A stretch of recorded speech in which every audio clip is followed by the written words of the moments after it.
ভারতবর্ষের দীর্ঘ অপেক্ষার পরে অযোধ্যায় রামলালার প্রাণ প্রতিষ্ঠা হবে সোমবার। দেশের প্রধানমন্ত্রী এই স্বপ্ন পূরণে অগ্রণী ভূমিকা পালন করেছেন।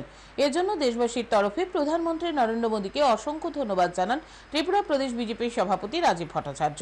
তিনি সকলের কাছে আহ্বান রাখেন সোমবার সমস্ত মন্দিরে পুজো ও সন্ধ্যায় প্রদীপ জ্বালিয়ে দীপাবলি উৎসব পালন করার। রাম মন্দির উদ্বোধনকে সামনে রেখে রবিবার বনমালীপুর মণ্ডলের 25 নম্বর বুথের 24 নম্বর ওয়ার্ডে নেওয়া হয় কর্মসূচি। এদিন এলাকায় শোভাযাত্রা বের করা হয়। শোভাযাত্রার সহযোগে বাড়ি বাড়ি ও দোকানে লোকজনদের মধ্যে মাটির প্রদীপ বিলি করেন প্রদেশ বিজেপির সভাপতি রাজীব ভট্টাচার্য। সঙ্গে ছিলেন অন্যান্য কার্যকর্তারা।